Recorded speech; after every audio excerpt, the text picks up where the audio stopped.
Okay, I'm Eva Doherty Gremmert, and I want to welcome you all to the second class of our four-class series on beginning Irish genealogy. Nigel, Giddey, and I have been presenting this class now for almost 3 years, and we're excited to present it to you today. We have Kathleen Travers, who's helping us with the admin sort of back end things and helping people get reconnected if they need to get reconnected. And we have Dan Hull joining us to do a little bit of the presentation. And there might be a couple of other people helping with the breakout rooms a little later. And you'll meet them at the end of the class presentation. So we're going to get started, first of all, with Nigel giving us a brief review of what we covered last week, just to refresh all of our minds. Okay, Nigel. thanks very much. Yeah. So last week we introduced you to our first of our 4 lessons, and we just want to go over that. We have pedigree charts, family group sheets, and research log for your notes. So if I want to go to this section, forms and documents, if you right-click on this, you can then save as, and you can download it. It's a blank 4-generation pedigree chart. We've got family group sheets, a log of research notes, some help about merging duplicates in FamilySearch, a chart of Irish civil registration districts by Irish county. That was thanks to Alan O'Farrell. A guide to Irish church records by Public Record Office Northern Ireland, a digital list of what they have available at Public Records Northern Ireland, and a list of Church of Ireland parish registers color-coded. This is just for the Church of Ireland. It'll tell you which records exist and which are destroyed. And another very, very detailed list of Irish registration districts and sub-registration districts. And just I found on the internet a list of what records still survive for County Derry over there. So this is the list. And lastly, if you need help to create your family search account, this is some instructions and screenshots over there. Now, when we were going over the course, that's from last week on the paper notes. Sorry, the paper to record your family history and to record your log of research. There's also programs that you can use. So we went from paper to computer programs, personal computer programs. There's Legacy, Family Tree, and if you click on these links, it'll actually take you to the website where you can obtain that software. Legacy 10 is now free, and it's Windows only. You've got Ancestral Quest and Roots Magic, which are Mac and Windows. And Family Tree Maker, I don't know that that's been kept up to date, but it's still available there. Gramps is another genealogy program that's available for Linux and Mac, as well as Windows. So after personal computers, the next place that we go where people have started recording their family history is online websites that are basically somebody else's computer where you can record your family history. They take care of the backups and the recovery if needed. So your information will be safe there online. So it's FamilySearch, Ancestry, and MyHeritage are 3 examples. FamilySearch, you have a free lifetime account. It's one big global family tree. Ancestry, you can create your own family tree. You can create more than one family tree, but your family tree is unique to your account, and it's not global. And then we went on to data entry. So when you record your family history, whether it be on a personal computer or whether it be on a cloud computing like FamilySearch, Ancestry, or MyHeritage, we recommend that you follow the following naming practices. So always use the surname and given names from a child's birth. The software on personal computer programs or on cloud programs like FamilySearch have an alternate name field, fill that in. It can say nickname, married name, or other. Make use of that because that when these computer programs do a search, they will search on the official name that you give, as well as the alternate names, and that gives you the opportunity to find more matches. When it comes to date, we ask you to use the long date format because 9/11, is that the 9th of November in Europe, or is that September the 11th in the US? So to avoid confusion, we always ask you to use the full date and spell out the month so that there's no ambiguity between North America and Europe. When it comes to dates, we give some examples here that you're not always sure. Somebody who died in 1940 and was 70 years old, you can calculate that they were born in 1870. You can use other qualifiers like before, after, about, or from. So you might have a range of years to identify when a person was born, because they'll give an age in 1901 census that will be different from the 1911 census, that will be different from when they died, say in 1914. And when you calculate back, it doesn't give you the same year of birth because people didn't always know their ages, or the person giving the information when they died didn't know their ages. So these can help you out. A very definitive guide on how you record different situations. If somebody dies at sea or born on an aeroplane when they're flying between Europe and the North America, then this guide by Mary Slawson is a very valuable book on how best to record your information. When it comes to location, you always go from the smallest towards the largest. Ideal to have three places of location. So, for example, I'm in the town of Letterkenny, in the county of Donegal, in the Republic of Ireland. You can go smaller than that, but generally the computer will use three places of search, three levels of search to differentiate between people born in one place versus another that might have the same name. So that makes life a little bit easier. So you can be more detailed and give a street address, Letterkenny, County Donegal. In Ireland, we have 64,000 townlands. You can go to townlands.ie where it'll list it. And oftentimes on records, they will give the townland.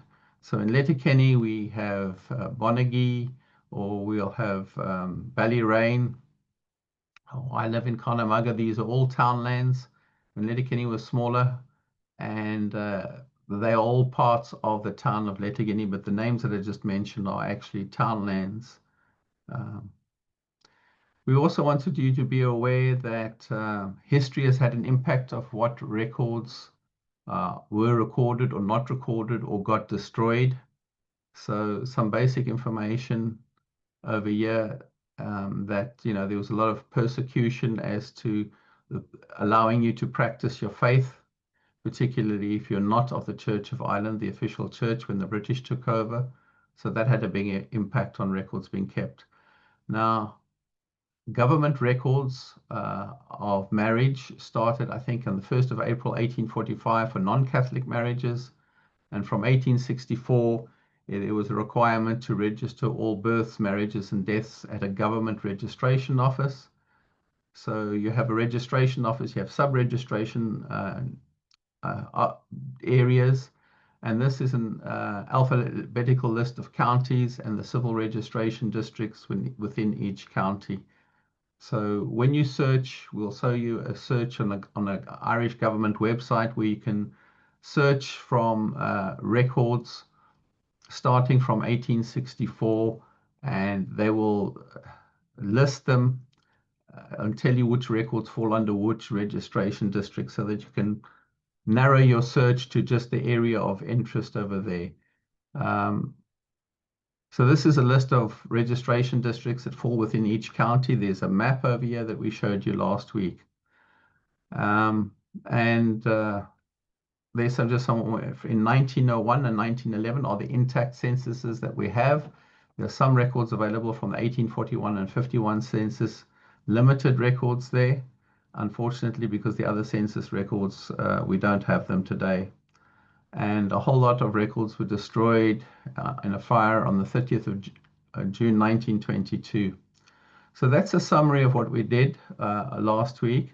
What I also wanted to show you is that I gave a whole list of um, Irish genealogy links that you can download. So I've got here at the very bottom on the left-hand side, Irish Genealogy browser bookmarks. Now, this is a OneNote where we recorded our notes when we change it from time to time, but there's an internet link that will be shared in the chat that you can go and browse this OneNote through a browser. So you don't have to have any special software other than a browser.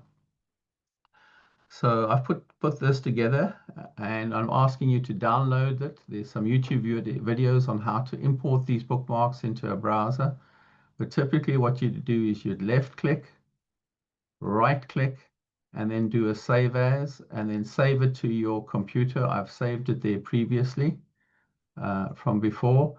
I've given some instructions on how you can import the bookmarks. So I want to show you, I had a bit of difficulty last week because my software didn't work as expected, but I will show you again how we can import bookmarks. So you go to your place of download and just be ready so that you know where it is. And if I now, so I have it over here. Let me guess. Here's my Irish genealogy bookmark. So the file that you've downloaded, you can just double click on the file. And I'm going to open it in my browser. I use Brave, but you can use Chrome, Firefox, or Microsoft Edge. And it will come up there. But if you actually want to import it and make a part of your browser, I just want to close that link over there. I'll show you how to do that. So I reinstalled Chrome on my computer. And I'll just bring up Chrome over here, and I'll show you how to do it in Chrome and Microsoft Edge. So when you come into Chrome, you've got three little dots on the right-hand side. There's a whole lot of menu options hidden in these three little dots. So you left-click on the three dots over there. You go down to Bookmarks and Lists, and you import bookmarks and settings. So I left-click on that, and I get a little pop-up over here. And I wasn't getting this pop-up last week, and that's what flummoxed me. And I don't want to import it from another browser. I want to import it from an HTML file. That's the file that you download. So I left click on that. And then I'm going to say, choose the file. So I go to my downloads and I left click on Irish Genealogy Bookmarks and I open it. Did I choose the file there? Here it is, and it says done. And I've got my Irish Genealogy bookmarks. It's ended up in this folder. It may end up in a folder called imported. And then we have all our bookmarks over here. And you can just open up a bookmark, and I'll demonstrate this a little bit to you later on how to do that. But I just also want to show you how you can do it in the same thing, but in Microsoft Edge, because a lot of people use probably Chrome or Microsoft Edge. So let me just go there for Edge. This is a little bit not as straightforward. So I'm going to, I found this is on my bookmarks bar, import favorites. You can do it that way. But if you don't see this, you've got these three little dots over here. And I will go down to favorites over here, left click on favorites. And there's another three little dots over there. And I click on that and I'm going to import favorites. And this is what you want to do. And you can import it from other browsers, but in this case, I want to import browser data. Other import locations, import browser data, left click on import. And from the drop down, I don't want to do it from Chrome. I want to do it from our bookmarks HTML file. And again, left click to choose the file. And I have to go down to my downloads folder. And left click on my bookmarks that I downloaded, left click open, and it's done, and it's brought over the data and it's put it here in a little folder, Irish Genealogy. And it's the same thing that's available. Now, if you don't see this bookmarks bar, you need to go down and have a look over here, and there'll probably be a tab. I'm not too familiar with this where it says show bookmarks bar.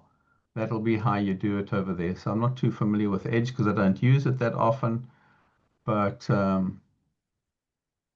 you can have a look for that. So I'll hand back now to Eva, and we'll go on with today's instructions for lesson 2. Great. Thank you, Nigel. And we also last week had done a little video about this bookmarks bar. And if you go to the YouTube channel, it's there as a separate video. So for those of you in the class last week, we sent you the link to the first class and also the link to that second small little video. We'll be sending out the link for this class for our YouTube channel as well after we're finished here. So if you go to your lesson 2, and one thing we wanted to mention is that there are people that say that doing Irish genealogy is impossible. I would say it can be challenging and it can be rewarding, but we need to have realistic expectations. On one of my mother's lines that goes back into Germany, I've been able to find records back into the 1300s, and those records are just not available in Ireland for lots of reasons. Again, review the Irish history if you want to have some understanding of what would be available within records. But we wanted to point out this little chart that we have here, and I know we mentioned it last week too, just noting that there are some early records for Roman Catholic churches in as early as 1671, and Church of Ireland 1634, and Presbyterian is the end of the 17th century or the end of the 1600s. We have a link that gives you a little description up at the top about more explanation as to what you'll find. Just click for a minute on that, Nigel, so they can see what's possible there. Oh, it might not just easy come up because you were going around to different browsers. There we go. Yeah. So, so this is a little bit of a description that you can read at your own leisure there. So it's just, we wanted you to feel a hopefulness and an ability to look for records. We have a lot of links and things, particularly in this lesson, and Nigel's going to go over some of the links that are available, but they're here for you to peruse in your research and just maybe take notes yourself as to ones that you want to go back to and look at, or go back and watch this video again at some later time to get those ideas. So Nigel, why don't you start with the government records? Okay, so government records were kept from 1st of April 1845 for non-Catholic marriages, and starting from 1864 up until about 1880, I've heard that there's about a 10% non-compliance. We spoke about that last week, that not everybody registered their births with the government, and if you registered late, you had to pay a fine. So people will tell fibs when a baby was born so that they didn't have to pay a fine. Now, the record's available at irishgenealogy.ie. It's a government, a Republic of Government website. They start from 1864 for births, marriages, and deaths for everyone. But you don't go up to the present day. You can't see somebody born last year because that's recent, and they want to protect information of living people. So births less than 100 years ago, marriages less than 75 years ago, and deaths less than 50 years ago are restricted. You actually have to go to a government office and request these recent deaths, marriages, and births. So what I have done over here is, with regards to the Republic of Ireland, if you want birth certificates, and I'll use that as an example, marriage or death certificates, where do I get these recent birth, marriage, or death certificates? So this is a website where, and I'll just show you briefly, we click on it and you will see order a certificate. This is for the Republic of Ireland. And likewise, you have For Northern Ireland, if you want to order a birth, you will click on this link and you'll be able to go through this process and order a birth certificate. So this does cost some money. And if you want an official birth certificate, it'll cost you a little bit more. So follow these links. This is a registration office in Letterkenny, in the town where I live. So these are postal codes. Ireland has postal codes that show you the exact location of the building on a Google map. They have phone numbers here. You can email them, and you need to supply or give them sufficient information. You don't have to give them all the information they request, but there's another human being on the other side that's going to go onto a computer and do the search for you, find the record and print it out and send it to you by post if you want an official document. So they need enough information to uniquely identify the person that you're searching for. So Northern Ireland, this is the office there. You've got a phone number, you've got an email address, and you can order your certificates. Now, for the births older than 100 years, marriages older than 75 years, or deaths older than 50 years, we highly recommend that you use the irishgenealogy.ie website. They've changed it a little bit, so I'm just going to show you the website. This is going to be your main website over here. The island of Ireland was united up until 1921, so I'm showing you a year range that up to 1921 for all of Ireland. Go to this website. 1922 to 1924, because you can go to the same website up to 1924. I think in about April of next year, you'll be able to see the records of people born in 1925. So as each year goes by, more records become available. So you can see births from up to 1925 from probably in April of next year.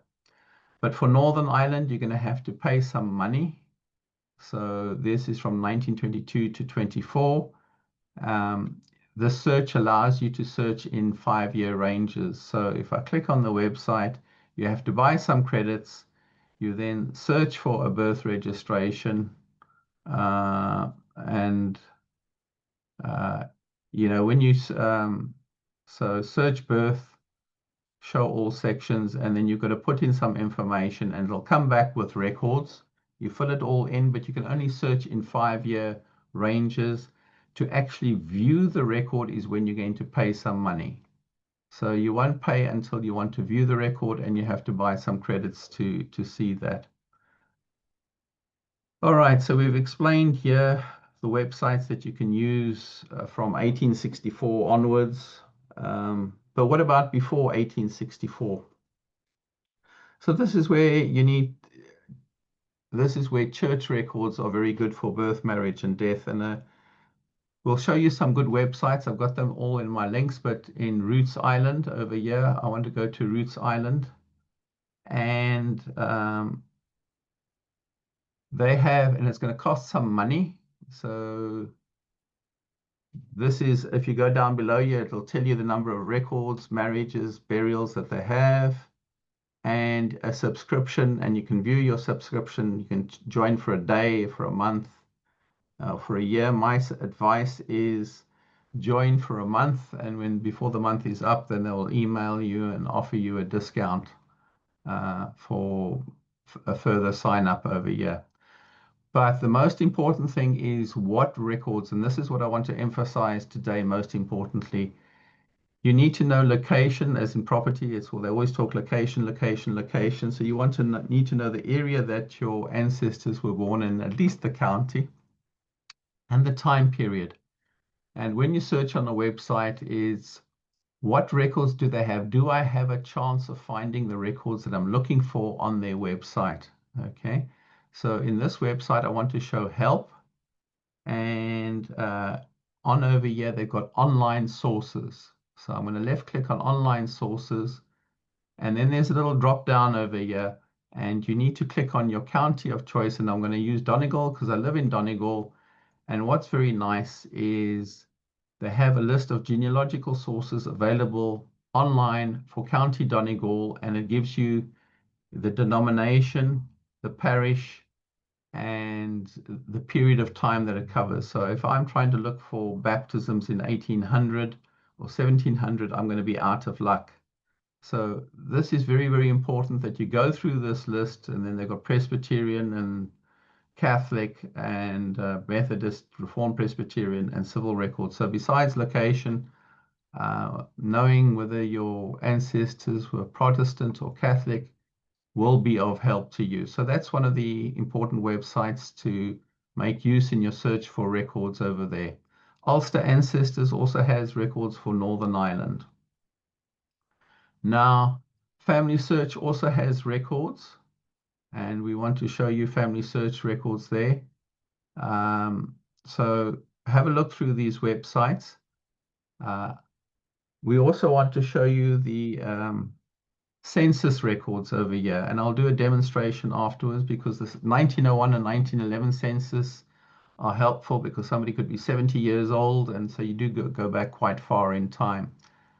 So I'll left click on census records, and they have an old website and a new website. So this is the new website.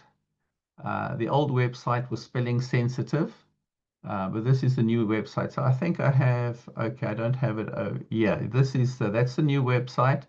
This is the old website. I actually much prefer the old website, probably because I'm used to it.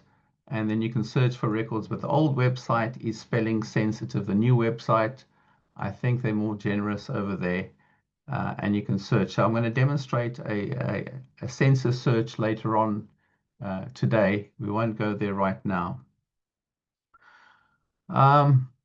Right. When you want to search church records, so for Church of Ireland, you need to have some idea of what records are available and what area they cover. So John Grenham is a very, very good website, and he's got a civil parish map. Now, civil means government, but the civil records, the civil parish map and the Church of Ireland parish boundaries are similar, and you've got to drill down over here, and you can drill down and you can see Donegal civil parishes, and it'll give you a list of those parishes, and I can go into one. So I am, where's Letterkenny over here? And yeah, click on this and I can see it'll give me a nice map over there that I can have a look. So this is a map that is very, very useful for you in your research, and you can see the Catholic parish map likewise. Now, this list of church records by Irish county and church affiliation, I think is probably going to be one of your most valuable going back before 1864. It's a list by John Grenham. And we'll pick County Donegal again. And let's say we go for Church of Ireland or Roman Catholic. Let's say Roman Catholic. Most Irish were Roman Catholic. Now, what I want you to be aware of over here is he gives the denomination, the parish, the years for which there are records, marriages, burials, and then where you can find these records. So, for example, in this one, he's got Public Records Office, Northern Ireland, and you actually have to go to that physical building in Belfast. And when you enter the building, you're going to order this microfilm with this reference. They'll put it on a microfilm reader, and then you can read it. So this is, for example, 1843. It goes before civil records for births were started, and that's how you would have to search. So it's very, very useful in knowing what church records are available. It's probably the best. An online transcript oftentimes goes to rootsisland.ie. This is the family history library from FamilySearch, and there is a microfilm that you can go and have a look at those records. So I highly recommend that. Now, knowing another way to have a look at what is available, Public Records Office Northern Ireland, A Guide to Irish Church Records, is another very, very useful resource. It's a PDF document, and you can actually go by a particular parish over here. So I'm just going to pick on anyone. and we'll have a look at what's available in this document. So I highly recommend it over here. Derry is close by, and they've got CI for Church of Ireland, and then they give you what records are available, and then they're saying it's in local custody or Presbyterian, and that I think is a microfilm number, and you'd actually have to go to Public Records Northern Ireland and have a look at that. So, and then Roman Catholic, and so on. You have to have a look at these records. So look at the abbreviations, M for Methodist, Roman Catholic, and it'll tell you where you can find records for that. So that is another very useful piece of information in here.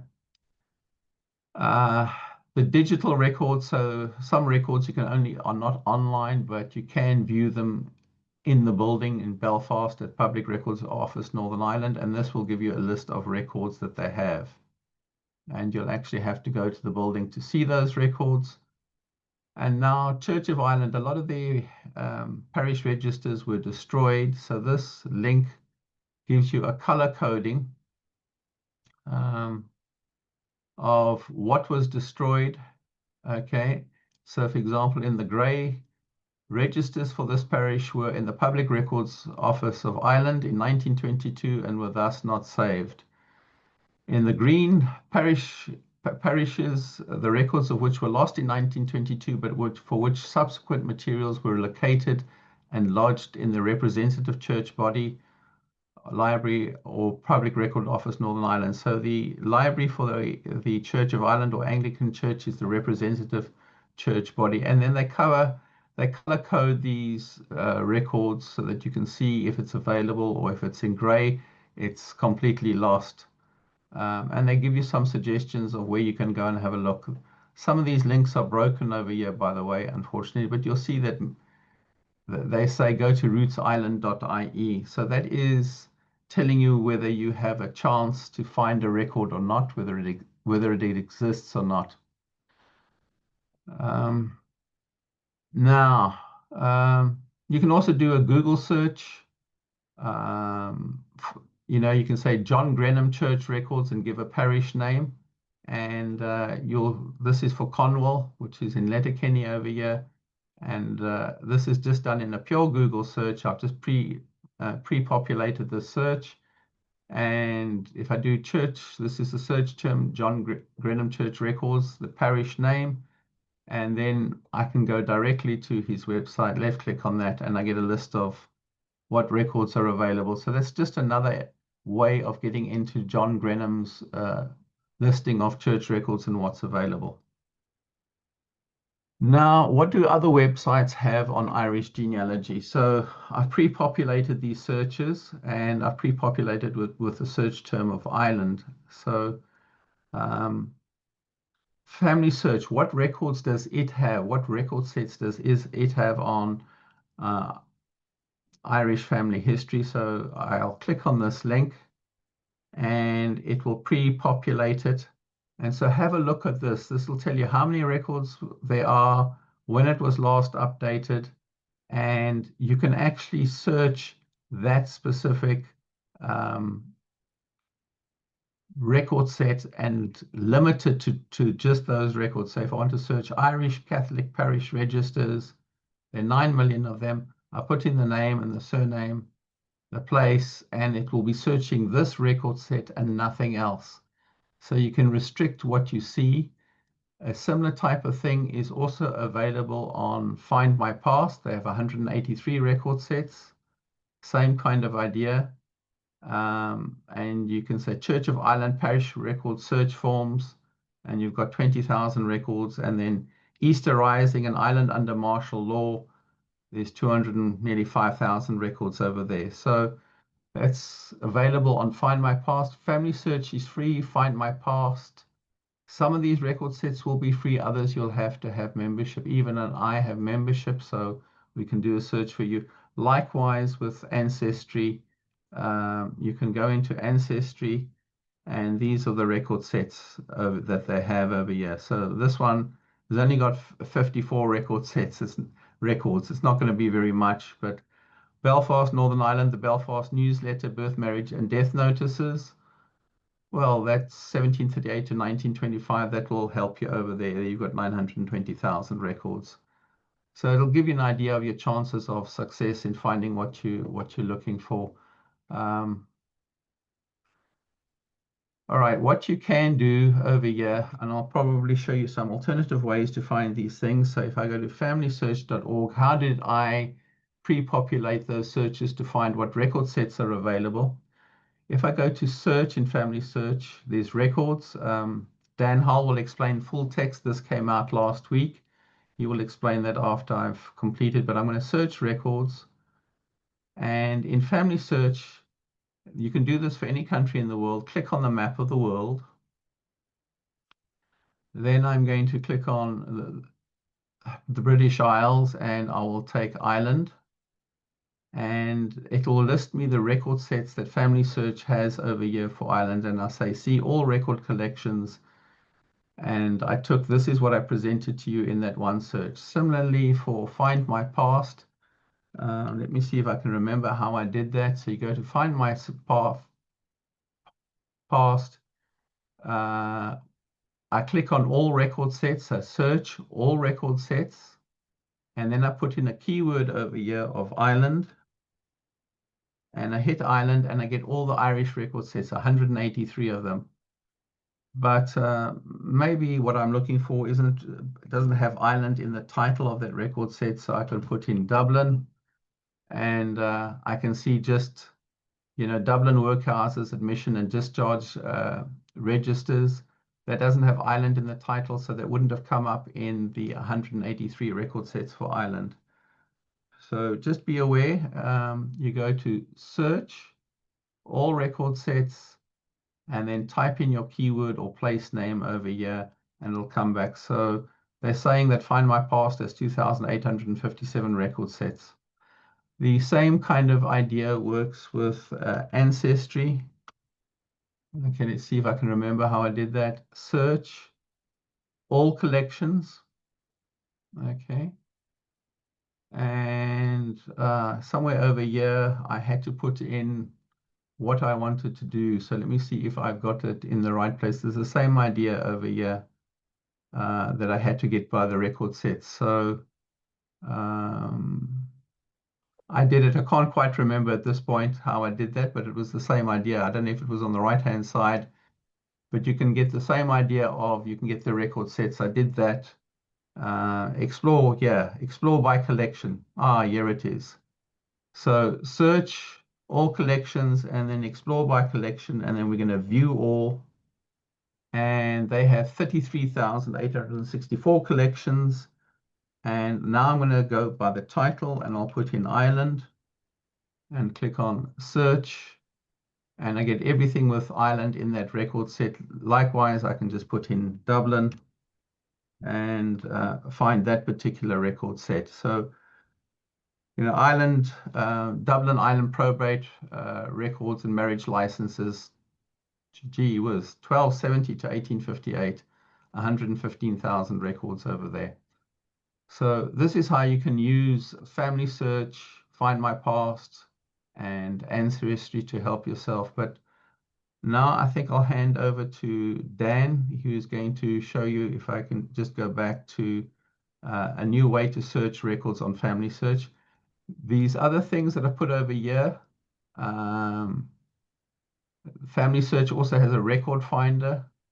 So sorry, I just need to show you over here. And when the website comes up, it will guide you on where you can get records. So that's this FamilySearch record finder, and it's got record types over here. So that's another way that you can drill down into records, and it'll give you recommendations of what they have on their website, plus other websites over here. So if you click on cemeteries, it will give you a list of cemeteries over here and places that you can go look for Irish cemetery records.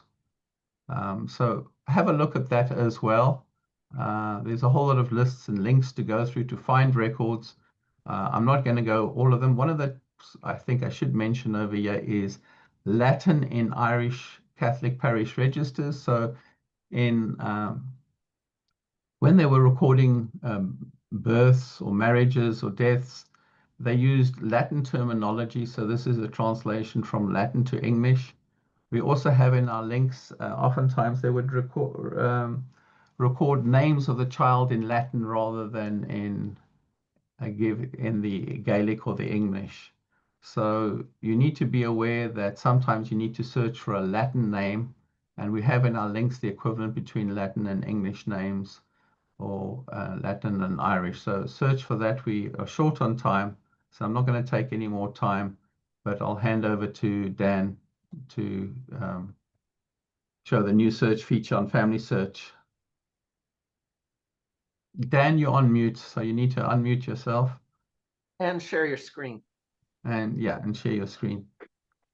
Okay. Nigel mentioned that. Share your screen, Dan. Yeah. Doing that now. Nigel mentioned that FamilySearch has only 83 record collections of Irish. That's in the record set called Records. So if I click on this, I just got to get it to do it. We can see it.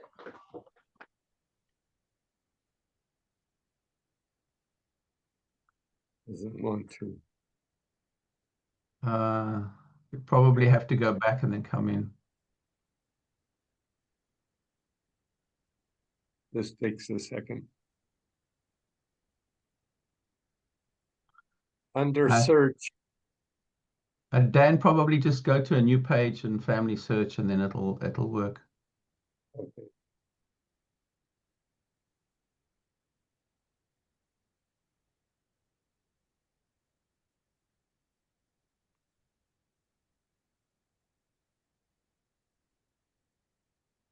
Under Nigel went to the area called Records, and that's has all the index records. But FamilySearch only has 20% of their records in that are indexed. So we have 5.6 billion records that are not indexed under images. And we have a whole bunch in catalog, the other 20%.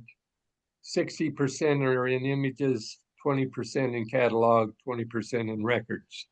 So Nigel just showed you 83 records in collections in records, but there's billions of images in images and catalog. So they have built a new thing called full text search. And they have dumped already over 2 billion of all those records into it. And they include Irish records.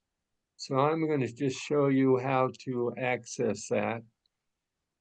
It takes you to a search page, and you can now search by name. So it, in essence, indexes as on the fly. Instead of having a record collection that is indexed, it has all of these records that are not indexed, but it indexes them using AI and OCR technology. So I'm just going to put in Peter Benson, and I'm going to put in that he lived in Stranorlar. And I'm going to do a search. Now, there are records here that go clear back into the 1600s that aren't listed in the other record collection. So here is Peter Benson and a record, a deed in 1665. And so this is a brand new way of seeing records that you would have to do a specific image look by, you would have to go by the place. And when you click on this record, it takes you to the image that this deed is. And these are handwritten records, and that's probably why they're not indexed. But you can see it's fairly easy to read this, but it transcribes it here on the right side. So this document is all transcribed, and you can actually correct it. If something is misspelled over here from the record, you can go in and just click on this little pencil, and you can click on the word and you can correct it and then submit it. And that's a new feature also that'll let you correct the transcription so that the next person who looks at it will see a good transcription. And then it has up above the transcription, has the ability to, I'll have to go back to,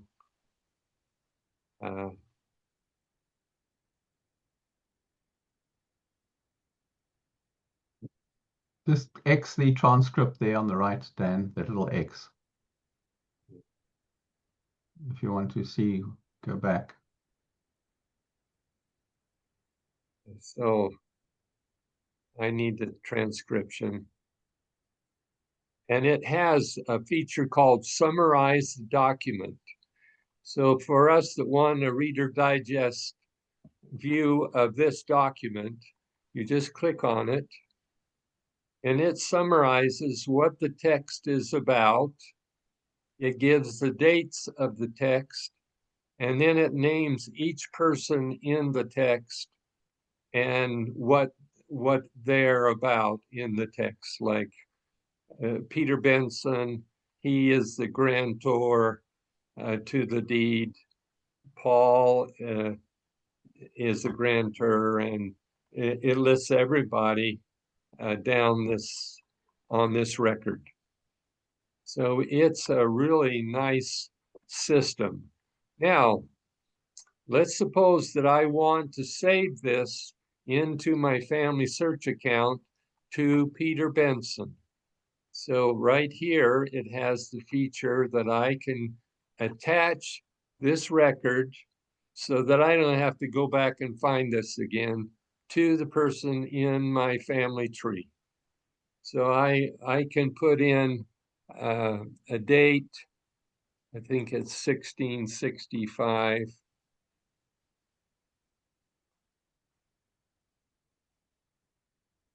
There you go.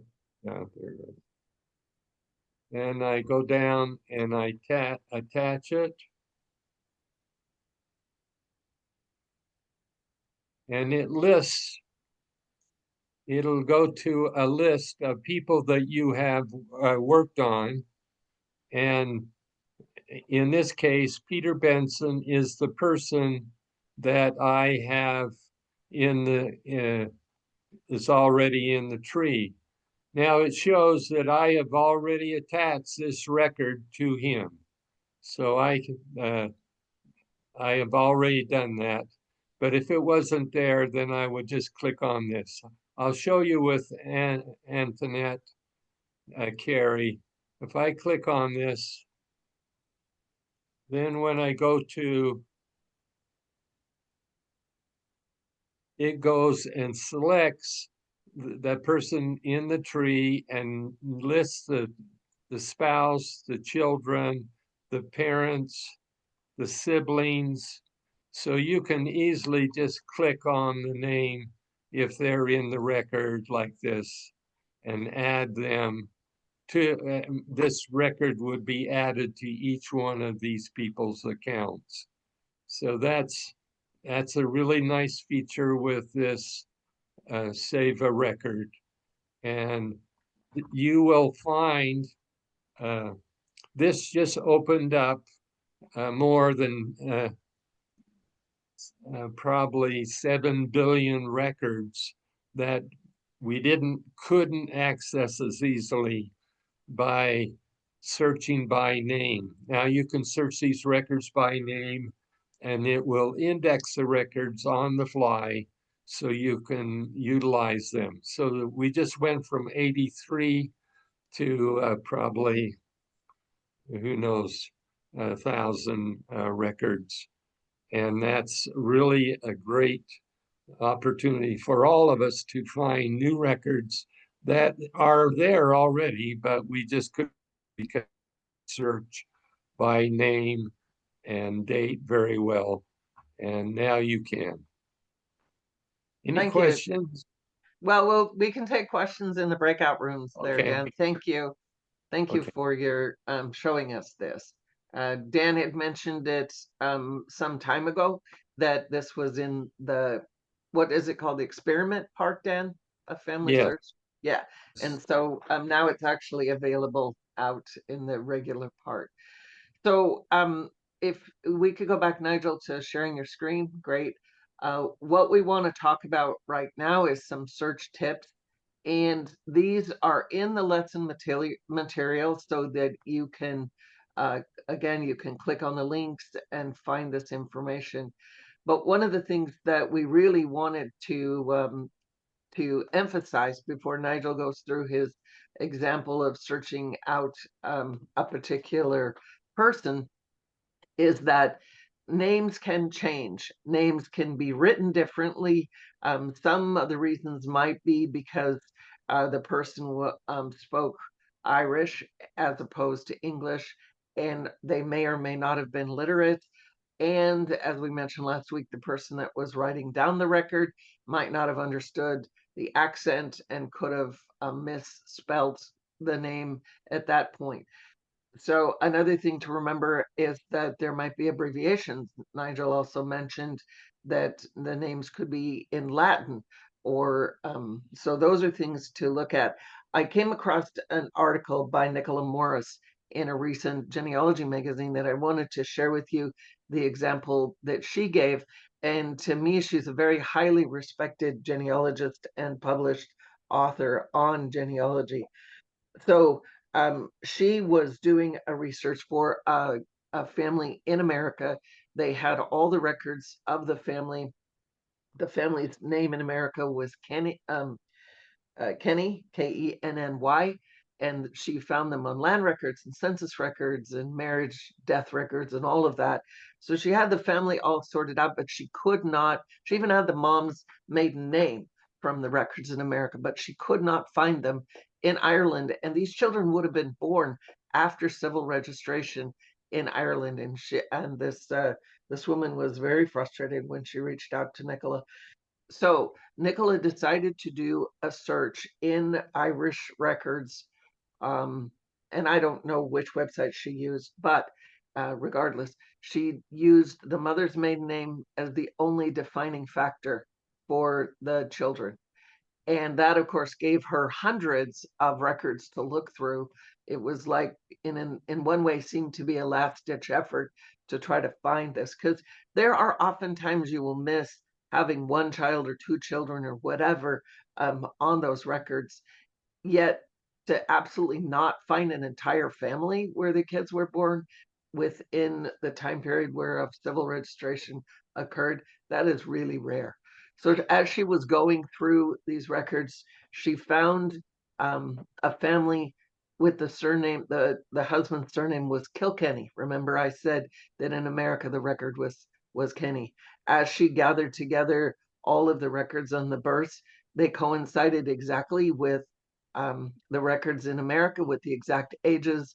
And so by having this other little search tip of even searching on just if you know the mother's maiden name, or maybe you know the surname of the father and the parish that they were in or the county they were in, it might give you a big long search list. But if you come to the end of your I don't know, kind of proverbial rope as far as searching, it can be another clue to find that family. And so she was able to locate the correct family.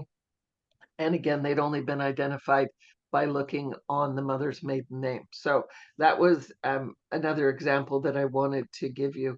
We have quite a few links in here about variations for surnames. And just because my maiden name is Doherty, I, of course, was intrigued in doing this. Nigel helped me look on a chat GPT question as to common spelling variations for the Irish surname Doherty. I happen to be the president of the International Doherty Clan Association, and we know that we've been able to search for over 140 variations of our surname. But here, ChatGPT was a good tool to try to find other variations of the spelling. Another thing that I wanted to bring up was nicknames. If the surname that you are searching for is common in that location in Ireland, they would use nicknames in addition to the surname, but actually in the local area, usually only the nickname was used among people. And you might even find that nickname on some official records as well. But typically, as far as getting to know a particular family, there are hundreds of Doherty families in the town where my grandmother was from. And I've given you here a list of a few of the common nicknames in the town, in and around the town of Carndona. The Bryony Owens, the Pauls, the Mary Pauls, the Sadlers, the Masons, the Buss, Brick or the Butcher, Rua Stout, Wee, Big, Dove. Locations might be the Big Hill, Inch, Buildings, Castles, Shore. All of those nicknames are people that are used currently, even today in Ireland, to designate different Doherty families. One of my cousins said that she did not know until she went to school and the nuns were naming people what their full real name was, whether they were Doherty or McLaughlin, because she had only known them growing up by their nickname. So if the person might have been Mary McLaughlin, but she only knew her as Mary the Buildings. So they're still even used today. Another thing that happened with Irish names is the Anglicization of Irish surnames. Again, if you're looking into the history of what happened in Ireland, you should know that under the British administration, the Irish names were changed from Irish to English. In fact, it was illegal to have the O in front of your name. It was illegal to have the Irish spelling. They wanted the name anglicized to an English spelling, and in many cases, the name was even changed. And one example I want to give is that the O'Crampsys became Crampsey and also Bonner. And Bonner, you think, well, how is Bonner even connected to Crampsey? Well, the Irish name actually has a connection to the English word bones. And so that's kind of the idea that came. Conroy became king. Branny became judge because we were talking about the Brehon laws. So therefore you can see where that would become judge. So there's different spellings, and even like with the name Crampsey and Bonner, we know of a family where when they emigrated to America, some of the children took the Bonner name and some kept the Crampsey name. So even living in Boston, they were related, but they had different surnames.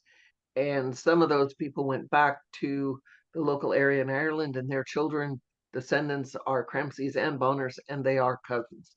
So, so that's another thing to keep in mind.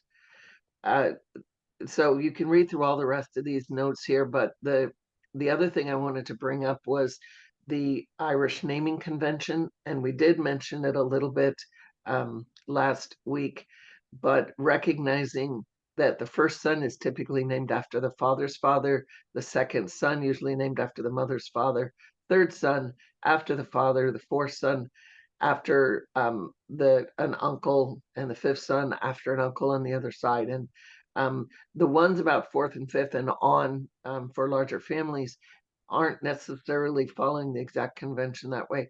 Sometimes those children are named after specific saints that were important to the family as well.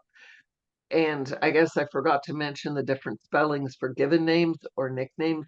We did a little search for nicknames for Bridget, and there's over 100 different examples of nicknames for Bridget. So for instance, you might have an ancestor with the name of Anne, but she could be listed as Nancy on one record or Hannah on another record. So that, just to give you an example, that person could be the same person, but it just depends on who was keeping the record, how they knew that ancestor of yours as a name. So, and we have, again, as Nigel had mentioned, Latin names for Irish names. We have a hyperlink there. I don't know, Nigel, can you go into that? Yes, I will. Down at the bottom. No, yeah, Irish name. No, down at the bottom of the whole list. Very, very far at the bottom. Okay. Yeah, we've been Here through we all go. that. Yeah. So here's a list of a given name, a Latin name, and a nickname. So there's other sources too, but we wanted to give you this as an example of what you might find for names.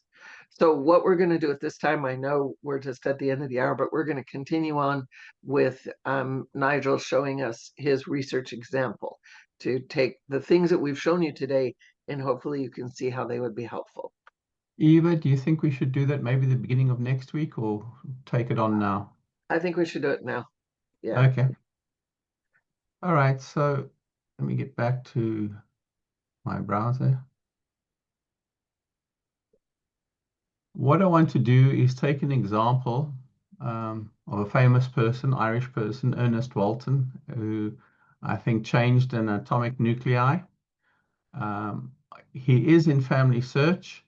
And what I want to do over here is to show you how we're going to use Irish genealogy. All right, the information has already been entered for his sister, but just to show you how these websites work and what you can expect over here. So we'll search for Dorothy Letitia Walton.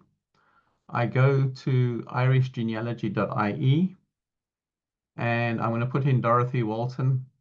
And I'm going to extend the, let's say 1890 to 1920. And I'm going to search for birth. This is a new format of the website. And I'm going to Nigel, search. your date has an error in it in the beginning of the word. Thank you. And I will do a search because this is one of the main websites that you will be using. It also has some church records. If you look on the website here, it will tell you what records that they have.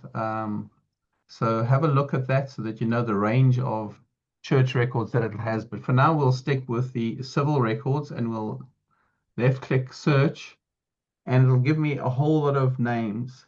And on the left-hand side, it'll give you registration districts. Okay. So if you have a whole list of names, you can restrict it by the registration district. Also, the number of records returned per page, you can do by 10, 20, 50, 100, but I'm going to go to Rathkeil. I know it's Rathkeil. I'll left click on that because I've done the search before, and it will present it to me. So now it gives me this list, this name, and I'm going to right click on it, left click, open a new tab, and it will take me to a transcription of the record, and I can actually view the image. So I will zoom up over here, and I will find Dorothy, Letitia, John Arthur Walton, Annie Elizabeth Sinton. He was a Methodist minister. I've done the research before, so I know that this is correct. Now you'll see the number on the side here. They counted from 1 to 500 and then started at 1 again. So this is entry number 395 on this particular page. And they will mention the registration district. And they will also mention where the child was born. And so if you can make that out, that's in Rathkeil. Exactly where I'm finding difficult to read that. But oftentimes in this area, they will mention a townland. And you can go to townlands.ie and find and see if you can see that particular name. We also have in our maps and places where you can do a partial name search for a townland if you struggle to read the handwriting over there to try and identify the correct townland. So I had the birth. We've gone through the birth over there. And just out of interest, Rathkeil there's Limerick, and this is Rathkeil over there. And I'm going to just zoom out so that you can see it's in the southern part of Ireland over there. Now, I then decided that I was going to go searching for a Dorothy Walton getting married. So let me just go back to the search that I did, and I just said, because I know that marriages go up to 1949. Next year, and after April, it'll be up to 1950. This is the Republic of Ireland. So I'm guessing that she probably got married in the Republic of Ireland. So what I did was I did a search, and I ticked the marriage box, and I specified a whole range of years, and I said Dorothy Walton search. And I did this search, and it's come back with 2 records over here.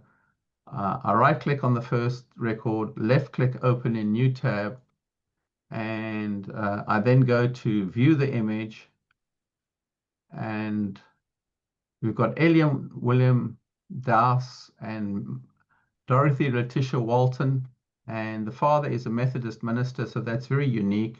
So I know that I've got the right record, and then I can get the marriage. And then I said to myself, well, we've got the birth that she was about 1905. Let me see if I can find Eliam Edward William Dowse. So the next that I went through, let me just, is I decided that I was going to go and search in the 1911 census if I can find him over here.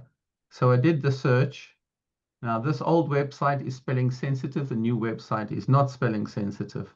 So I did the search, and he's going to be a child, I would imagine, at that time. So it's Edward William. They're given the full name over here. I clicked on that, show all the information, and now I found him, and then from him I can then go and search for a birth record with a mother of Susan and a father of Edward. I did the same search on the new website, and it right click on here, left click open in new tab, and it gives a single record, and then you can actually see the actual image. So I'm going to right click open in new tab, and it will show me the actual form that was filled in. So maybe somebody had a transcription error. There's Edward William over there, and I can read that. But also in this new format, they've got view household record over here, and they give the household, and you can download it in a CSV, which means that comma separated value, you can then open it in Microsoft Excel and view it over there. So that's the whole record over there. The other thing that I wanted to note, sorry, with these records, they have other collections. So Doyle Erin is, I think, the government records. They have other record sets that you can search through in a genealogy website. So have a look at the website. They've enhanced it a little bit of a few more records that you can get. Okay, this is some of the other records that they have. I have links to these in my browser bookmarks, so you'll be able to find these. But in case I've missed it, have a look through a website as to see what records that they have. So that, because it's nice if you can find records online and search it online rather than actually having to go and visit a building in Ireland to see if there's a record there that you can search through, and then have to go through page by page through a physical book or through a microfilm of the physical book. Okay, that will be me there for now. Yeah, I just wanted to make sure I wasn't muted. There we go. So thank you very much. We're going to stop the recording here. And as I said, we will send you a link to our IGHS YouTube channel so that you can view it. And we're also going to go into the breakout rooms here in just a second. So, and then we'll come back in about 20 minutes, if that sounds all right to everyone. So let me stop the recording.